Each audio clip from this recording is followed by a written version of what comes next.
The room fell silent the moment Olivia Harrington pointed toward the exit. "Take your daughter and leave," she said, her voice echoing through the ballroom. "People like you should be grateful they're allowed through the front door." More than 300 guests turned to stare at Marcus Hayes. The 43-year-old black widowed father stood perfectly still, dressed in a faded maintenance uniform, one hand holding a toolbox and the other protecting his 12-year-old daughter, Ava. A few people laughed. Others reached for their phones.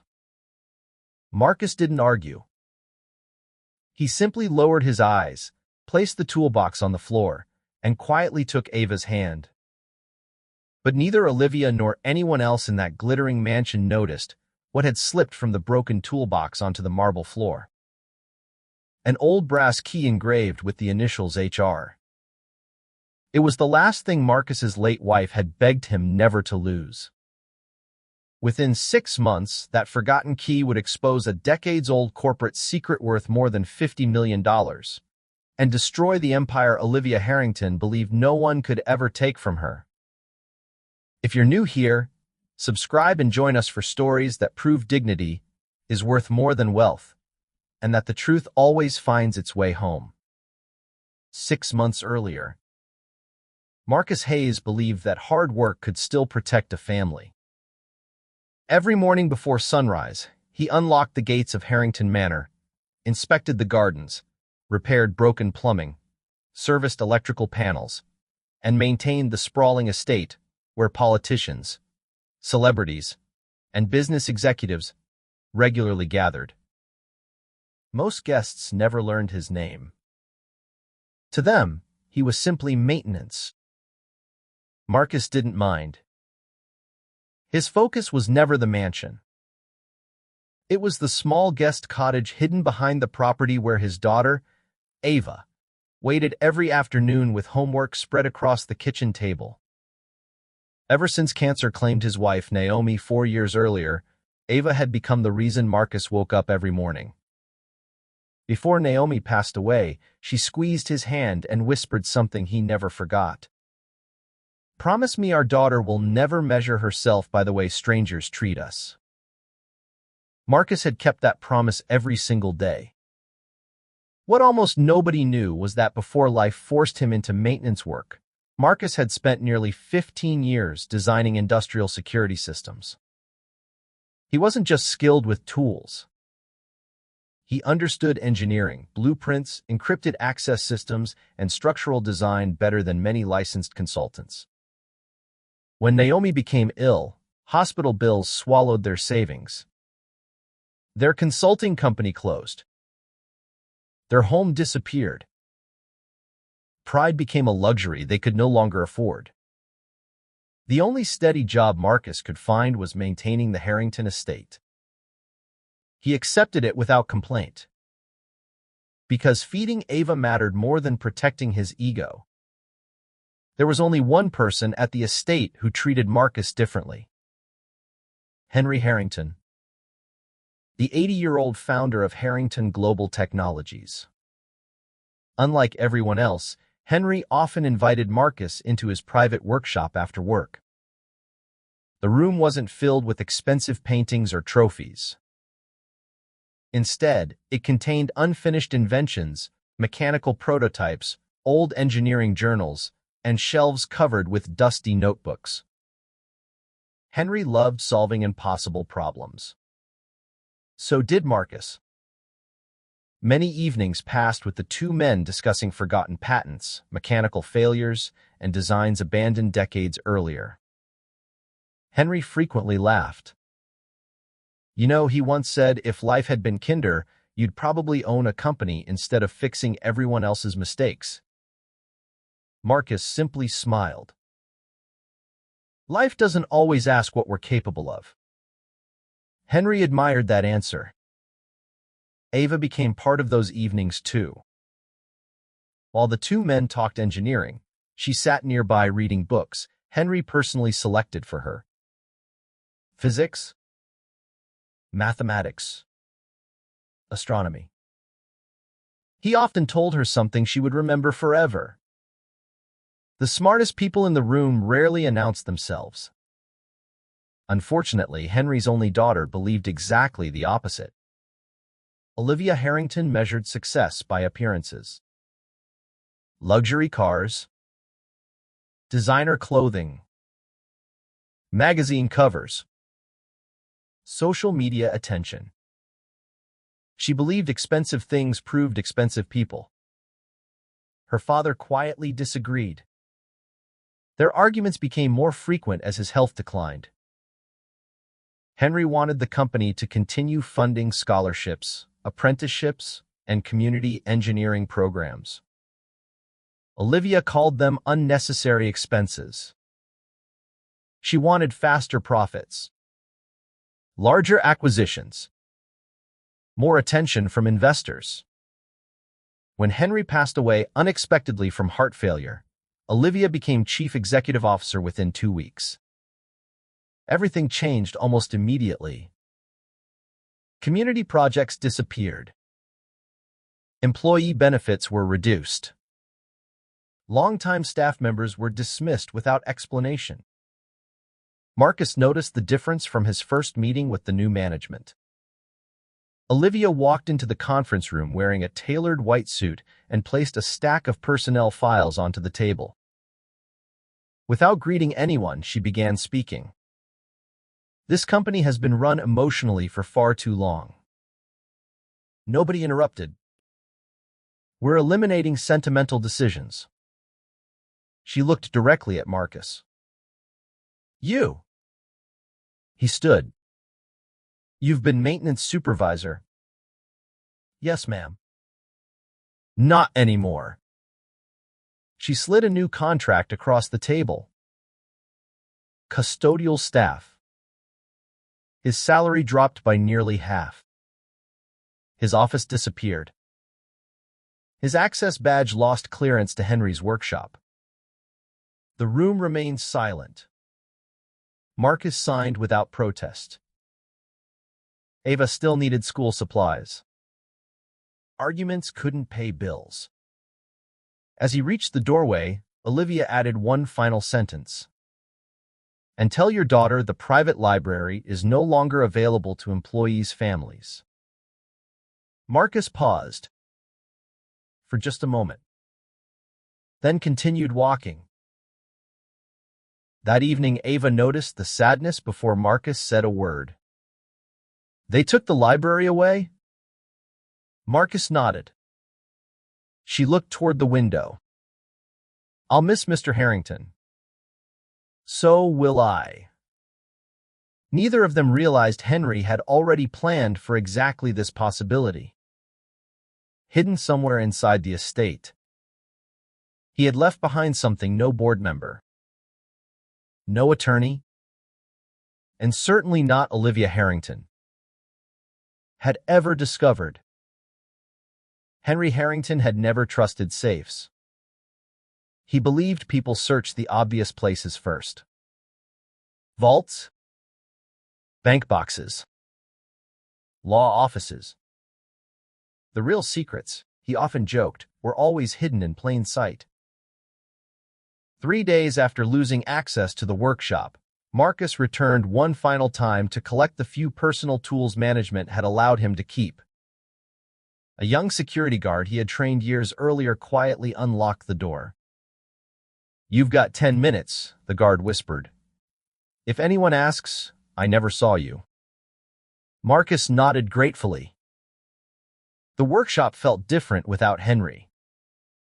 The familiar smell of machine oil lingered in the air, but the room itself seemed strangely empty. Almost abandoned. He packed his measuring tools, notebooks, and a small wooden box Henry had once given him. As he turned toward the door, something caught his attention. On the workbench sat an unfinished brass compass. Henry never left projects unfinished. Marcus picked it up. The needle refused to point north. Instead, it pointed toward one corner of the room. Curious, Marcus walked across the workshop. The compass continued pulling in the same direction.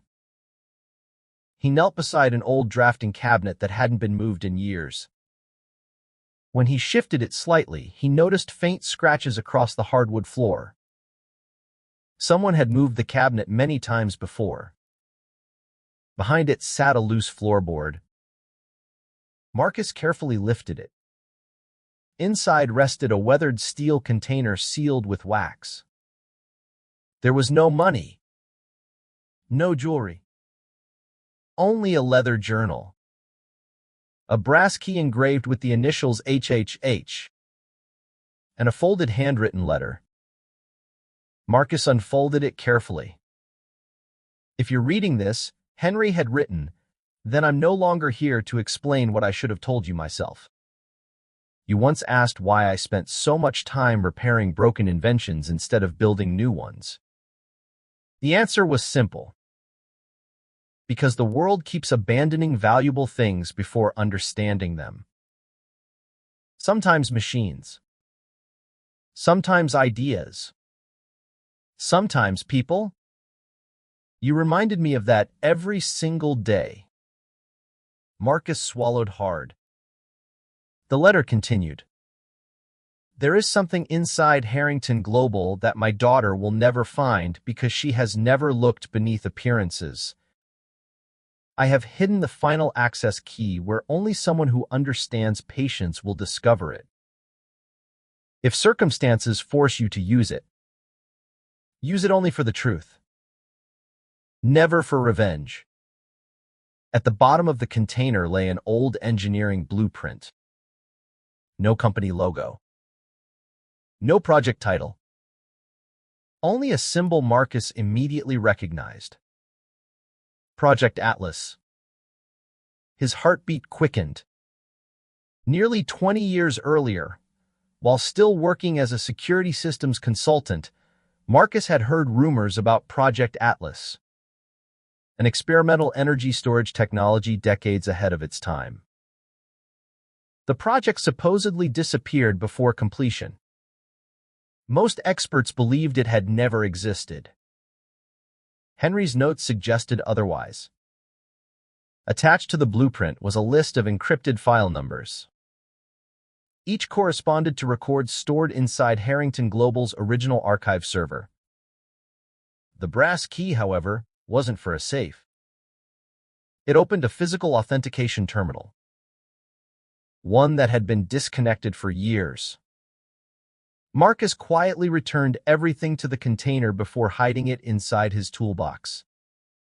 No one noticed him leave. That evening, after dinner, Ava watched him studying the documents at the kitchen table. "What is it?" Marcus hesitated. "I'm not completely sure." "Did Mr. Harrington leave it for you?" "I think he left it for whoever was willing to understand it." Ava smiled. "That's probably you." Marcus laughed softly. "I hope you're right." The following morning, Olivia announced another restructuring. This time, dozens of longtime employees lost their jobs. Entire departments disappeared overnight. Meanwhile, the company's stock price continued falling. Unknown to shareholders, Olivia had secretly borrowed nearly $40 million to finance a luxury resort project overseas.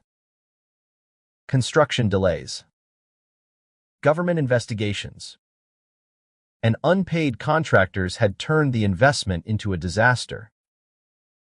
The board still believed everything remained under control. Olivia intended to keep it that way. She ordered executives to identify unused company assets that could quickly be sold. Among those assets was Henry's abandoned workshop. Every prototype, every notebook, every invention, everything was scheduled for auction. Marcus realized something immediately. If the archive connected to Project Atlas disappeared, whatever Henry had protected would vanish forever. That same afternoon, he visited his oldest friend. Benjamin Cole owned a small electronics repair business across town. Years earlier, they had built security systems together. Benjamin listened quietly as Marcus spread the blueprint across the counter. "I've seen this symbol before," Benjamin admitted. Marcus looked up. "Where?" "Old government contracts." "You recognize Project Atlas?" "I recognize the encryption." Benjamin disappeared into a storage room and returned carrying an aging laptop covered with faded inventory stickers. "This machine still runs legacy authentication software." Marcus stared at him. "You kept it?" Benjamin grinned. "You never throw away tools that still work." For 3 straight nights, the two men carefully examined Henry's notes. Most of the files remained impossible to access. Then Ava noticed something neither adult had considered. She pointed toward several handwritten numbers. "Why are these grouped in 3s?" Marcus looked closer. "They aren't file numbers." Benjamin leaned over. "They're map coordinates." The coordinates led somewhere unexpected. Not another office. Not a bank. Not even company headquarters. They pointed toward an abandoned Harrington manufacturing plant nearly 50 miles outside the city. The factory had been closed for almost 18 years. Officially because production moved overseas. Henry's journal suggested another reason entirely. Inside Building 7. Behind a wall added during renovations, rested the original Atlas archive. Marcus closed the journal. "If this is real..." Benjamin finished the sentence. "It changes everything." Ava looked between them. "So when do we go?" Marcus smiled for the first time in weeks. "Before someone else gets there first." None of them realized Olivia had already hired a private investigations firm to monitor every former employee connected to her father's workshop. And by sunrise, someone had already photographed Marcus leaving Benjamin's repair shop. Marcus barely slept. Henry's journal lay open across the kitchen table while rain tapped steadily against the windows of the small cottage. Ava had already highlighted every reference to Building 7, tracing the handwritten notes with colored pencils. Benjamin stared at the faded blueprint. "If Henry hid something there," he said quietly, "he expected someone to come looking eventually." Marcus nodded. He also expected someone to stop them. Before sunrise, the 3 of them climbed into Benjamin's aging pickup and headed toward the abandoned Harrington manufacturing complex. The factory had once employed nearly 2,000 workers. Now broken windows, rusted fencing, and weeds taller than the loading docks surrounded the property. A faded security sign still carried the Harrington logo. Benjamin parked 2 streets away. "No cameras from here," he whispered. Marcus carried only a flashlight, Henry's brass key, and the journal. Ava stayed close behind. The side entrance had been welded shut years earlier, but Marcus remembered another way inside. Maintenance tunnels. He had helped install them during a security upgrade nearly 15 years ago. After squeezing through a narrow service corridor, they emerged inside the silent factory. Dust covered everything. Assembly lines stood frozen exactly where workers had left them. Old coffee mugs still rested beside abandoned control panels. It felt less like an empty building, and more like time itself had stopped. Following Henry's notes, Marcus counted support columns until he reached the western wall of Building 7. 21. He looked up. 22. The final column sounded different when he knocked against it. Benjamin heard it too. Hollow. Marcus smiled. Henry had been right. Working carefully, they removed decades-old bolts hidden beneath layers of paint. The concrete panel slowly shifted outward. Behind it waited a narrow steel door no larger than a closet entrance. At its center sat an antique authentication lock. Marcus inserted Henry's brass key. Nothing happened. Ava frowned. Wrong key? Marcus looked again, then noticed something almost invisible. 3 tiny rotating discs surrounded the keyhole. Henry had always loved mechanical puzzles. Benjamin laughed. Of course he did. Together they aligned the discs using symbols sketched inside the journal. The lock clicked. The steel door slowly opened. Cold air rushed outward.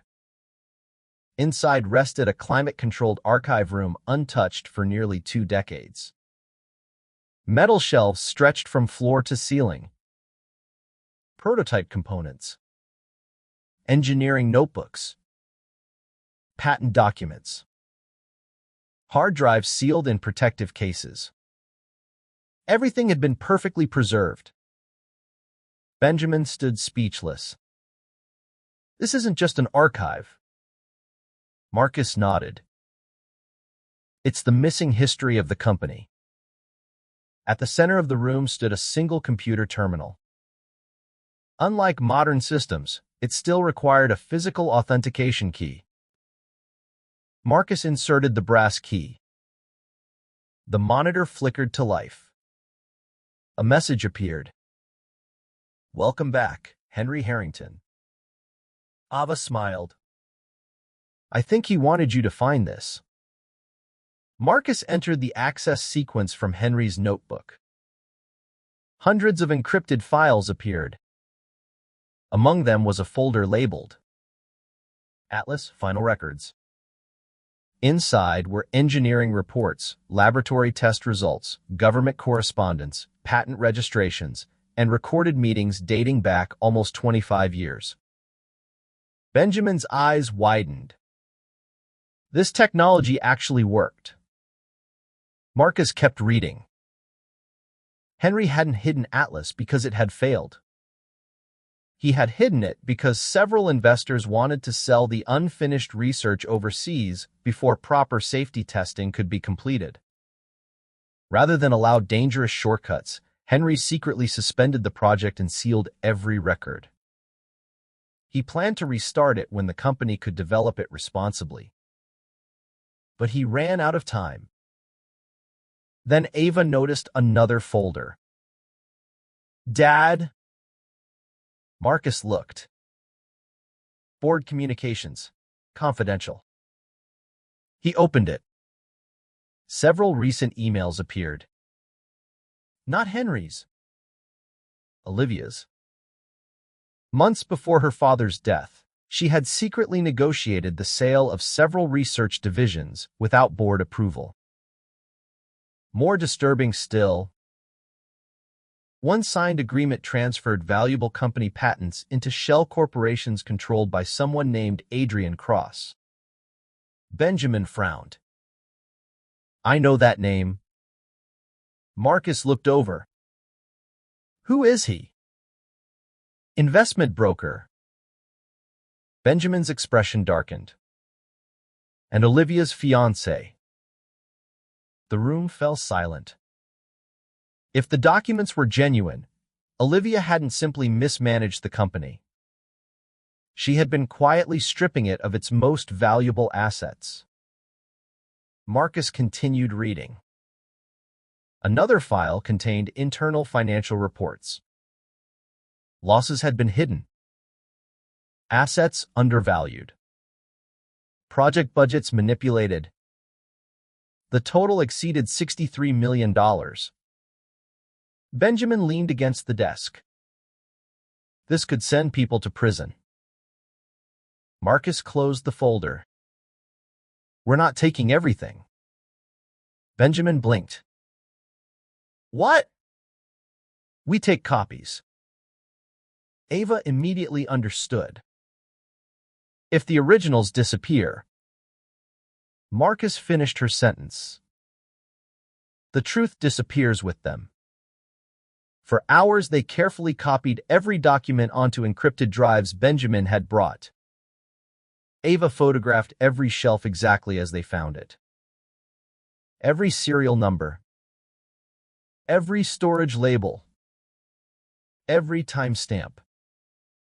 Henry had taught Marcus that evidence mattered only if its chain of custody remained unquestionable.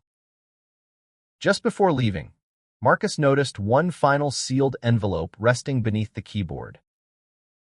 It carried only 3 handwritten words. For whoever listens. Inside was Henry's final letter. If these records are ever needed, it read, then the company I built has forgotten why it exists. Do not save Harrington Global for its buildings. Save it for its people. Remember this. A corporation without integrity eventually collapses under the weight of its own lies. Marcus quietly folded the letter. We're going to finish what you started.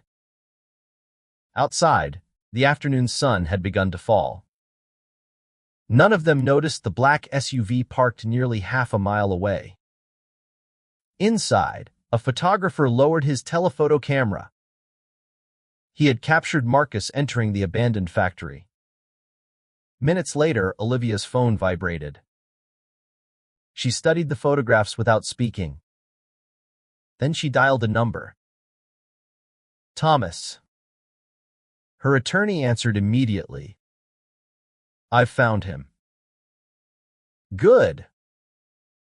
I want search warrants. For what? Olivia smiled coldly.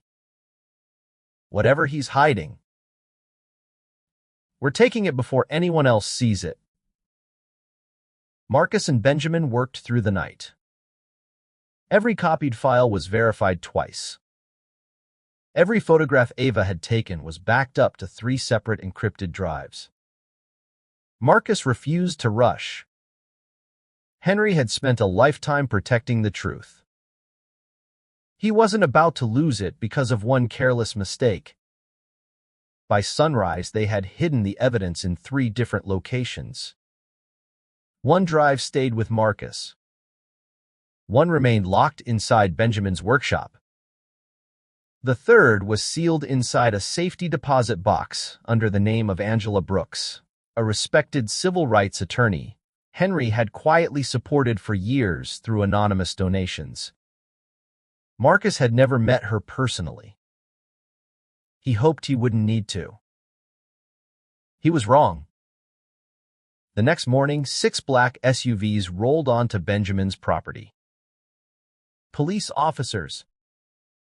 Corporate investigators. Olivia's attorney, Thomas Reed. And a judge-signed search warrant. Benjamin stepped outside. What is this about? Thomas unfolded a document. We have probable cause to believe stolen corporate property is being concealed on these premises. Marcus walked out calmly. I'll cooperate. Thomas smiled. I was hoping you would. The garage was searched from top to bottom. Cabinets were emptied. Computers seized. Shelves dismantled. Every storage box opened. Investigators expected to uncover hidden prototypes or stolen company files. They found nothing. Because Marcus had removed every copy hours earlier. Thomas's smile slowly disappeared. Olivia, watching through the tinted window of her SUV, clenched her jaw. Keep looking. 3 more hours passed. Nothing. Finally, the lead investigator approached Thomas. We're done. There has to be something. There isn't. Marcus quietly locked the garage after they left. Benjamin laughed for the first time all week. I've never seen expensive suits look so disappointed. Marcus didn't laugh. They'll come back.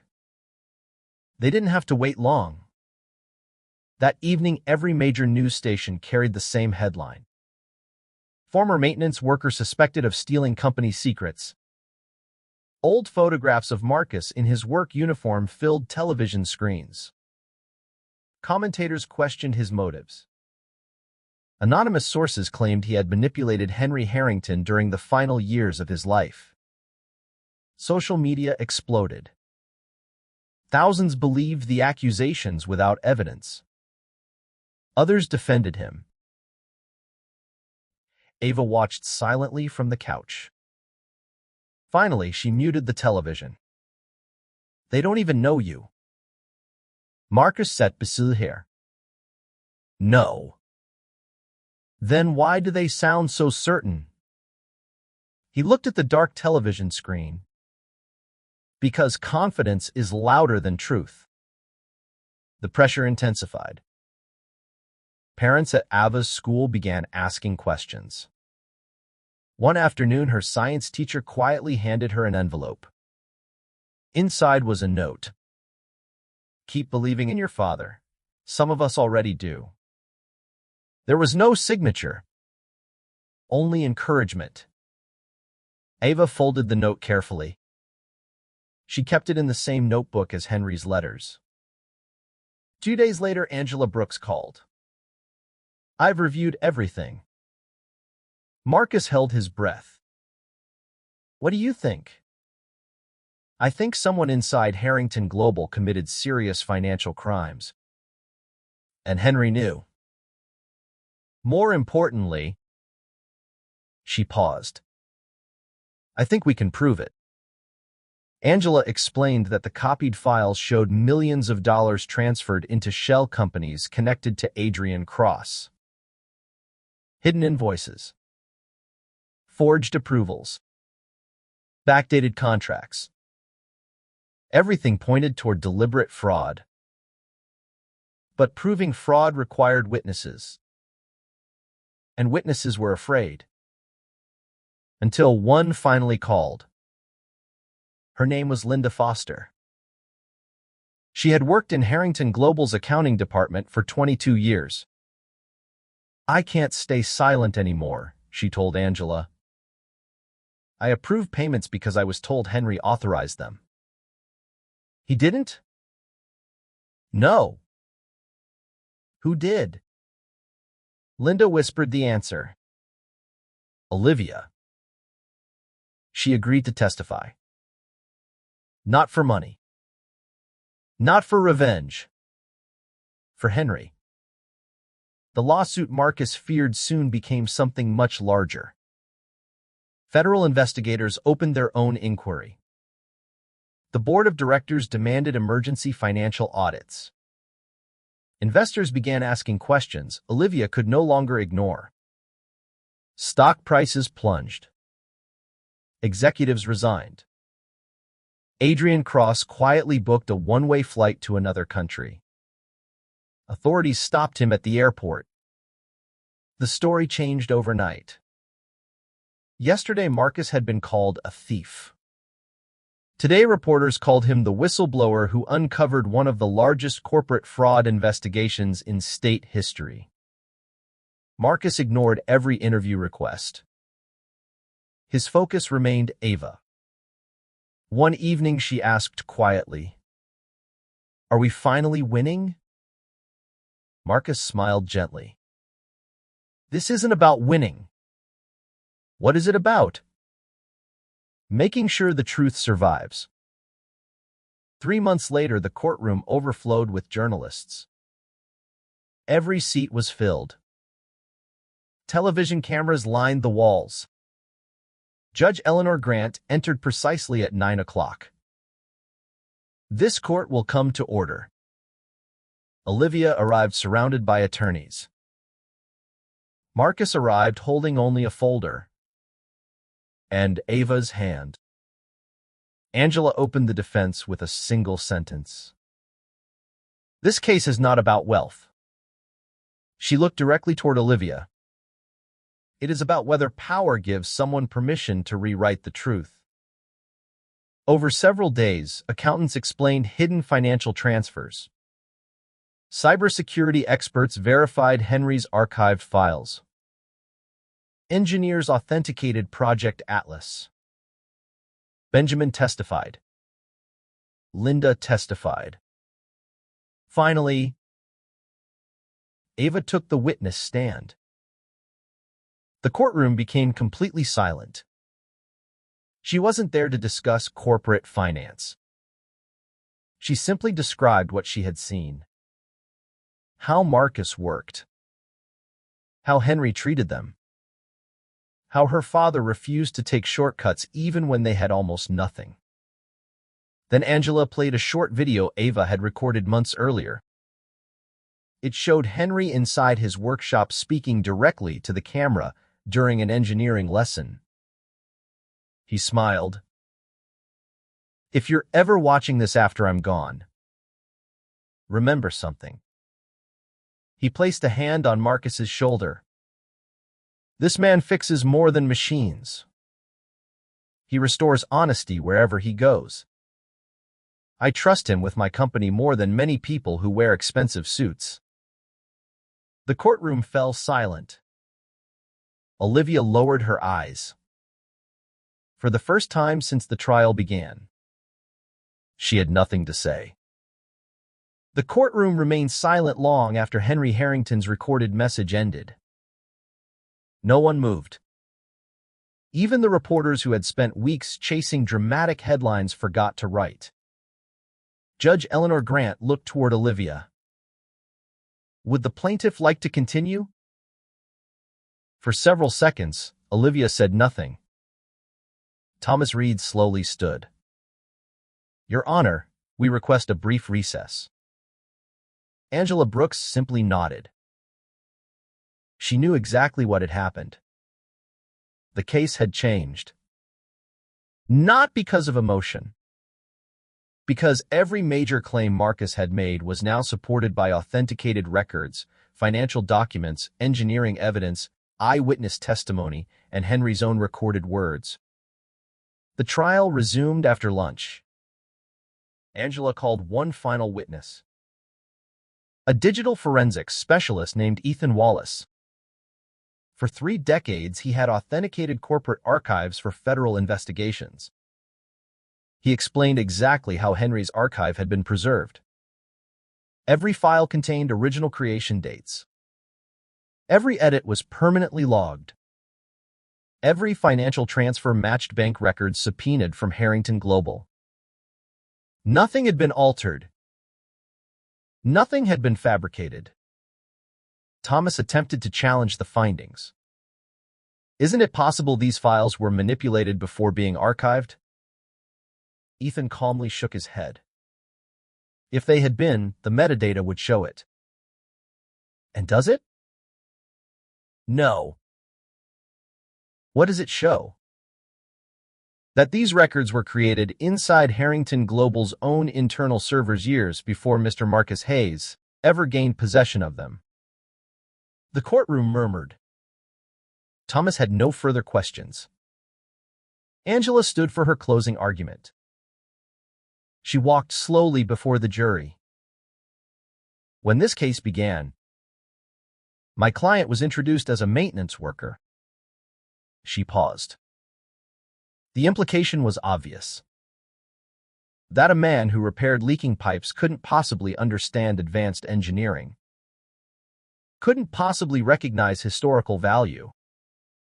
Couldn't possibly tell the truth against wealthy executives. She turned toward Marcus. But titles never define character. She held up Henry's final letter. "This case is about appearances." Olivia Harrington saw a maintenance uniform and assumed ignorance. She saw an old workshop and assumed junk. She saw forgotten research and assumed it had no value. And because she judged everything by appearances, she failed to recognize the greatest asset her father ever left behind: She pointed toward Marcus. Not Project Atlas. Not the patents. Not the hidden archive. This man. The one person Henry trusted to protect all of it. Angela returned to her seat. No dramatic gestures. No raised voice. She had finished. Thomas Reed rose slowly. His confidence had disappeared. He spoke for barely 10 minutes. Most of his argument relied on doubt, possibility, speculation. But evidence had replaced speculation. The jury noticed. So did Judge Grant. After 2 days of deliberation, the verdict arrived. The courtroom filled before sunrise. Marcus squeezed Ava's hand. Benjamin sat quietly behind them. Linda Foster wiped nervous tears from her eyes. Olivia stared straight ahead. Judge Grant entered. The jury has reached a unanimous decision. Every person stood. The clerk began reading. On the claim of theft, we find in favor of the defendant. On the claim of fraud, we find in favor of the defendant. On the counterclaim involving unlawful defamation, malicious prosecution, and corporate misconduct, we find in favor of Marcus Hayes.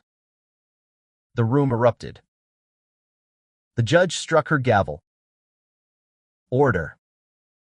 Silence slowly returned. Judge Grant continued.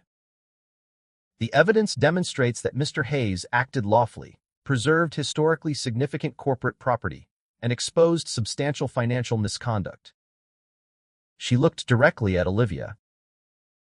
The court further orders all criminal allegations against Mr. Hayes dismissed with prejudice.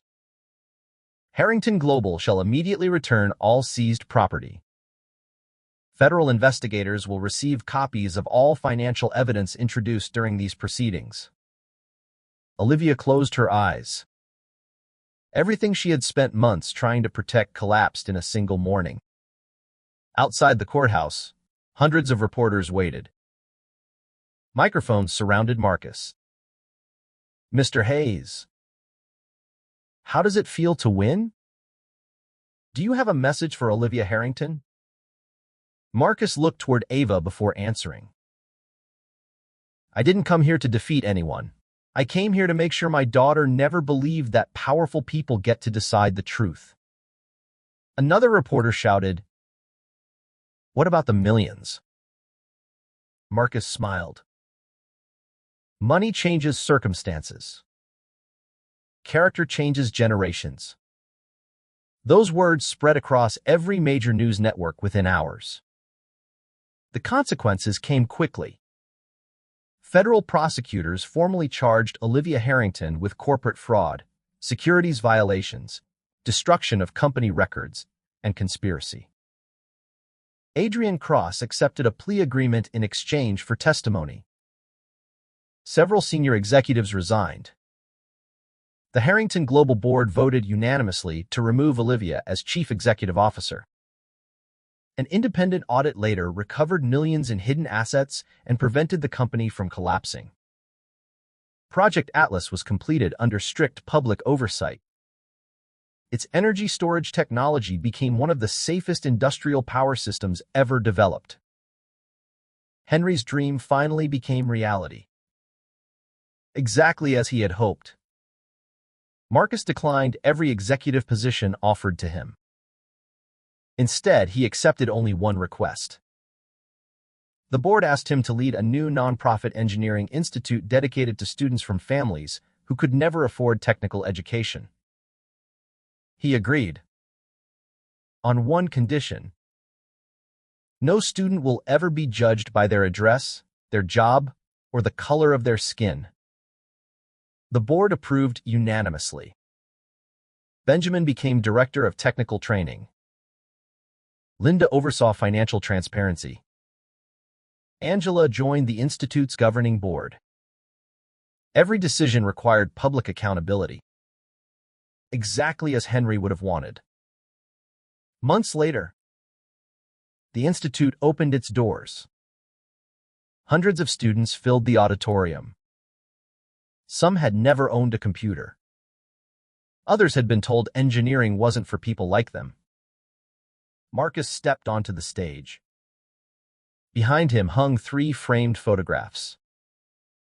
Henry Harrington, Naomi Hayes, and one simple picture of Marcus and Ava repairing an old bicycle together.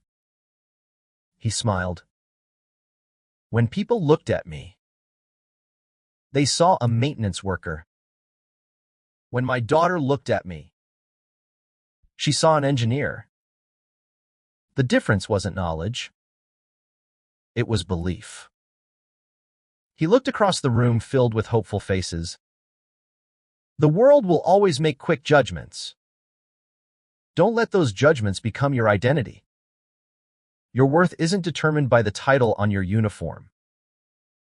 It's determined by what you build, what you protect, and who you choose to become when nobody is watching. The audience rose in applause. Marcus spotted Ava standing near the back. She wasn't clapping. She was smiling. The same quiet smile her mother used to wear. After the ceremony, Ava handed him a small wooden box. Inside lay Henry's old brass key. She had polished it until it shined like new. Attached was a small engraved plaque. The key never opened a door. It opened the truth. Marcus closed the box carefully. Years earlier, that key had represented loss. Now it represented something far greater. Not victory. Not wealth. But proof that dignity, integrity, and perseverance could outlast humiliation. As father and daughter walked toward the setting sun, the institute buzzed with the voices of future engineers beginning journeys of their own. And somewhere Marcus liked to believe Henry Harrington would have smiled, not because his inventions had been saved, but because the right person had found them.